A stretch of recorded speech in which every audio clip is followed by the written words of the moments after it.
11 days. A $40 item is still sitting in your cart. You've read the same reviews again, asked two friends, and opened 6 tabs, yet you still can't press buy. The scary part isn't this one decision. It's that the same loop can quietly take your time, sleep, opportunities, and confidence. You probably call it overthinking, but that label hides the real problem.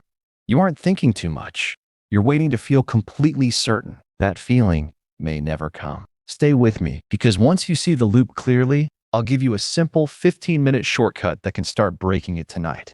$40. That's the number you'd never say out loud, because saying it makes the whole thing sound silly. 11 days of your one short life on a choice that costs $40 to get wrong. And it isn't only the cart. There's the reply you've written twice and sent 0 times. The appointment you'll book once you've picked which one. 11 days in, and you're still no closer than you were on day 1.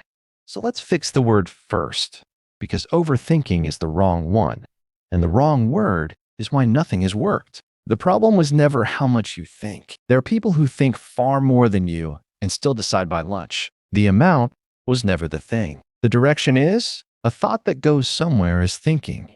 It arrives, and it stops. A thought that goes in circles isn't thinking. It only looks like thinking at the same desk with the same serious face.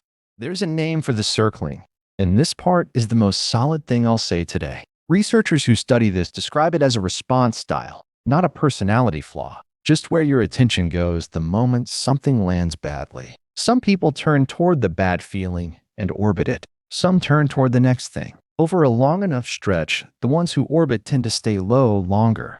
And I'll say the limit out loud, because this one gets oversold everywhere. The circling doesn't cause a bad year on its own. It's one ingredient among several, and plenty of people orbit things and are perfectly well. What the research points at is narrower than the headline, and more interesting than it. It doesn't just show up during a low stretch. It seems to have a say in how long that stretch runs.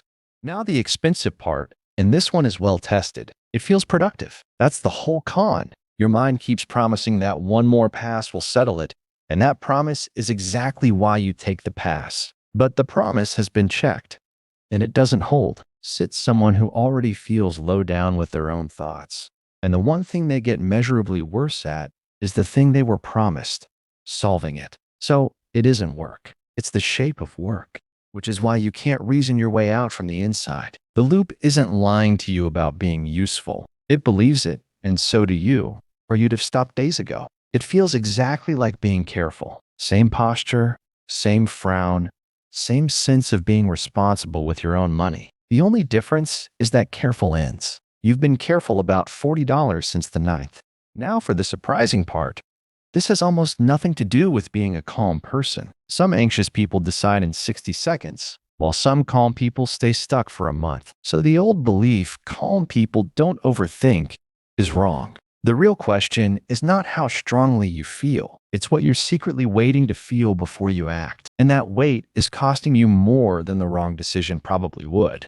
So what are you actually waiting for? Not information. You passed the point of useful information around day 3, and everything since has been the same facts in a different order. You're waiting to be sure. You want the feeling of certainty to arrive first, and then you'll move. That's the whole design. And it explains the tabs, the 2 people you asked, and the 3rd one you're thinking of asking, who will also say, just get it. And this is the part that stings. Certainty was never on the menu. Not for a $40 thing, not for the job, not for the person. It isn't available, and it never was. So waiting for it isn't caution. It's a long, dignified way of saying no. And not choosing is still choosing. The choice just gets made for you, quietly, usually badly, and usually by a deadline you didn't pick. It runs forward too, and that's where it gets expensive. The conversation you've been putting off, the appointment, the thing you have to say to someone. You play the bad ending, then play it again with worse lighting. It feels like planning, but watch what you actually run. Not what you'd say, just how it would feel to lose. You sit through the disaster 11 times. Then usually it doesn't happen. You paid for it anyway. And here's something you've never really questioned, because it happens in your own voice. You treat your thoughts as reports. When your mind says this will go badly, you believe it. It showed up in your head, in your accent, And who would know you better than you? But a thought isn't a finding. It's a suggestion. It arrives with total confidence and zero evidence, and you've been signing for it every single time. Some researchers split the circling in two. There's brooding, which is why does this always happen to me? Why am I like this? And there's reflection, actually turning something over to understand it. Brooding is the one that travels with feeling worse, but keep the hedge because it matters. That split is useful rather than settled, and reflection slides into brooding without announcing it. You start out curious and end up on trial. And the fair version, because not all of this is the loop, some circling is real work. Grief takes more than one pass. A decision that genuinely matters deserves turning over, sometimes for days. The test isn't the hours or the count. It's whether you arrive anywhere. Does each pass leave you somewhere slightly new or set you down exactly where it picked you up? If pass 40 matched pass 1, you have your answer.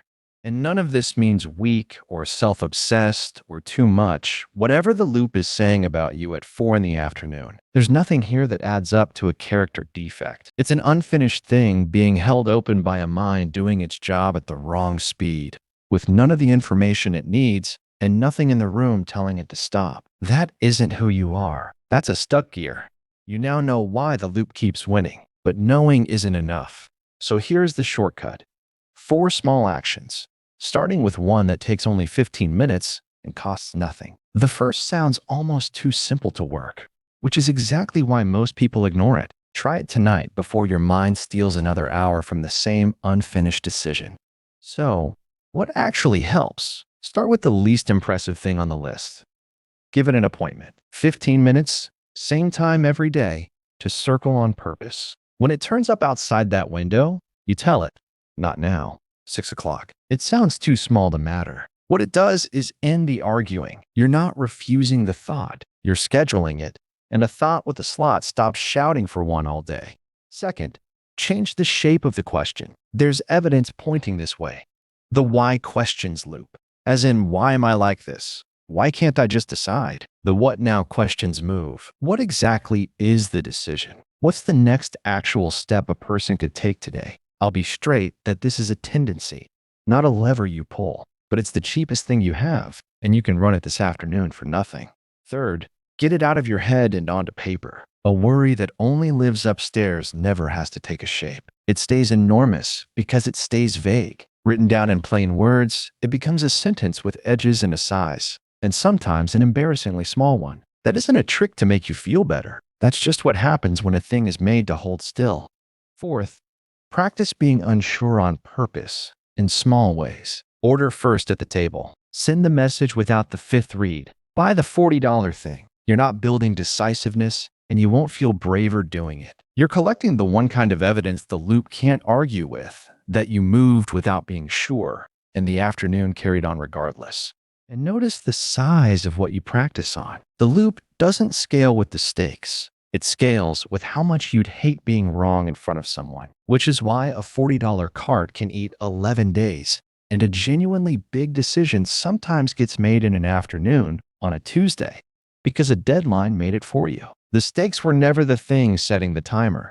And one plain thing, because for some people, this isn't just an annoying afternoon. If the circling has been running for weeks, if it's reached your sleep and then your work, and the people in your house have started asking whether you're okay, that's not a discipline problem. And it isn't something to outthink on your own. This exact pattern is one of the things therapy is genuinely good at. Asking for it is an ordinary, sensible thing to do. So, here's the whole thing I promised you at the start. The cart. The 4 tabs. The 2 people who both said, just get it. Nothing has gone wrong with you. A perfectly normal mind got handed a question it can't answer by thinking, which is, am I sure? And it has been dutifully trying to answer it since the 9th. That isn't a flaw in your character. That's a wrong question, asked with great commitment. So next time you catch yourself in there, don't fight it. Ask it one thing. Is this going somewhere? Or is this lap 40? You'll know the answer in about a second, and the knowing is most of the work. Then do the smallest version of the thing. Order it, send it, book it. You'll be wrong sometimes. You're wrong now, and it's costing you 11 days. Raremind does one of these a week if you want the company.